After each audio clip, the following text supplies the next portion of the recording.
वालेकुम साथियों दोस्तों अवां खां मदद वठण आयो आहियां। शेख सिद्धू ॻोठ में रहां थो। नालो मुंहिंजो दिलावर जोखियो आहे। शेख सिद्धू जेको आहे उहो मुंहिंजो पीउ आहे ऐं हीउ मुंहिंजो भाउ आहे, तैयब नालो हुयसि।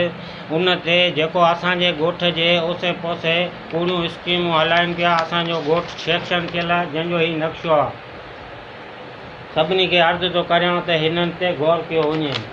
आहे स्कीम जेकी 2 नंबर पूरी उते हलाइनि पिया। 96 असांजी जेकी 96 16 एकड़ आबादी जे लाइ ज़मीन मिली आहे। उन ते हे लैंड माफिया जेके बदमाश असांजी ज़मीन ते कब्ज़ा पिया कनि, असर उसूलकार उन्हनि सां मिलियल आहिनि।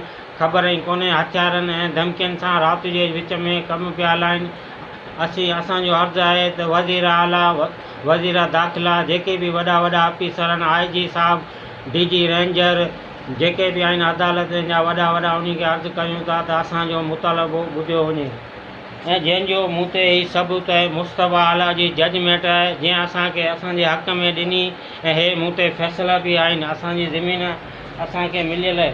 हे उनजो खणत जो लेटर आहे। हिकिड़ो 10 साले जो पेपर आहे, ॿियो 3 साले जो। ऐं हीअ आहे शीशनि जी जजमेंट, जेकी हीअ बि असांजे हक़ में आहे।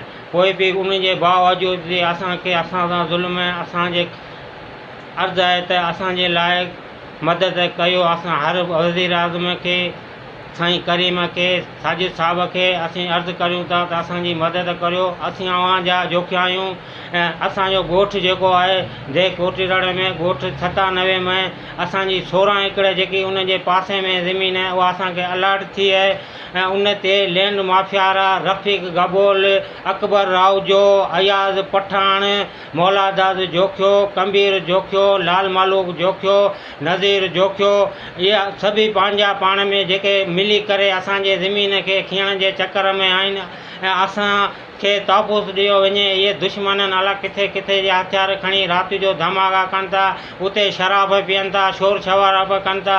असांजो अर्ज़ु आहे त असां सां मदद कई वञे। साफ़ी दोस्तनि ते आयो आहियां त इन मुंहिंजे प्रोग्राम खे मुंहिंजी मदद कंदा, अव्हांजी वॾी महिरबानी थींदी।